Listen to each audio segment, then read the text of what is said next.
Hi, this is Dodger and you're watching my show. It is so hot in my room right now. I don't know when this happened, but I just realized a moment ago that it is excessively hot in my room, which happens to be quite convenient because first thing that I wanted to remind you guys of is that the Meet the Pyro video came out today. Also, they teamed up with Adult Swim and there is a new hat. Like I said, there's a new hat.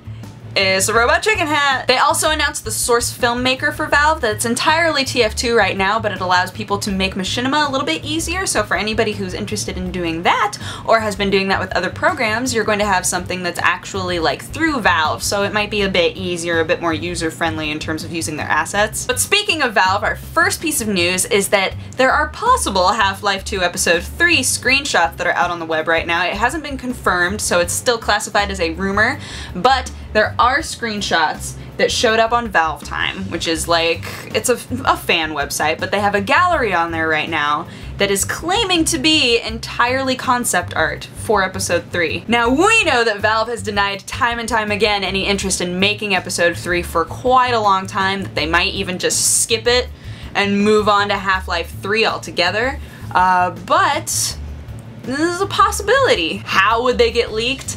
I don't know. It would be very easy for somebody to make some art pieces that have to do with Half-Life 2 and be like, "Their Episode 3 came directly from Valve."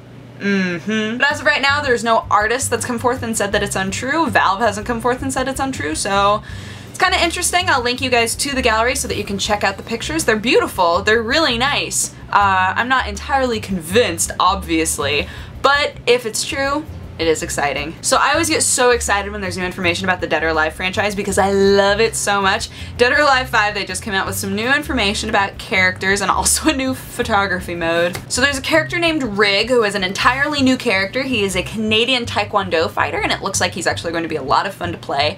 And also Bass? Is that his name? The Hulk Hogan kind of look-alike that was in the earlier games? He hasn't been in the most recent one.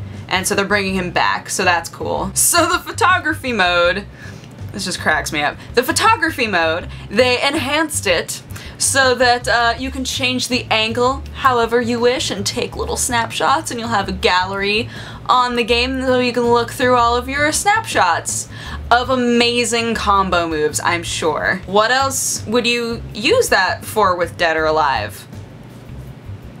Obviously, the best way to utilize it is to change angles and really take in how much effort and detail they put into their locations. On a totally unrelated note, I've seen the light, and I think you guys are right, I really should change the angle of my show. Perfect. So as a final bit of news, any of you who played Sleeping Dogs at E3 or have played the demo some other way, the game is getting an adults-only rating in Japan, and there are going to be quite a few things that are changing in it. So something that I didn't know is when a game is adults-only in Japan, that means that you can get the game, it will be in retail stores, but you have to actually go to the front desk and ask for the game by name, otherwise they won't sell it to you. They'll ask for your ID, they'll make sure that you're an adult and that you can actually purchase the game, and it won't be on any shelf at all. So some of the things that are changing, there's a sex scene that they're kind of toning down, which you would expect, and then also, something that I found funny is that when we were playing the game at E3,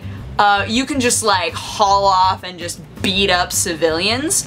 And so in the Japanese version, you're going to get, there are going to be negative aspects toward you if you beat up civilians. Not that the game as it is glorifies it, but you don't get punished for it in any way. You don't gain anything from it, you don't lose anything from it. It's just kind of a weird neutral zone. It's something that I find funny. But in Japan, they want to take that out. Oh, it says here there's also a character they're like completely taking out of it. Maybe the character was a little racy.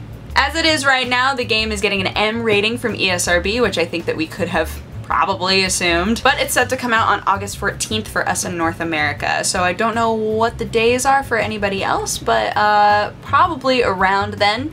Feel free to look it up. Anywho, that is my show. Thank you so much for watching. If you have a positive or a negative response, feel free to leave it in my comment section. And if you want to have coffee with me, you can click wherever I put the annotation and it will take you to my other channel. But otherwise, I hope that you guys are having an amazing week and had a good Wednesday, and I will talk to you again on Friday. Great. Bye-bye. Mwah. perfect.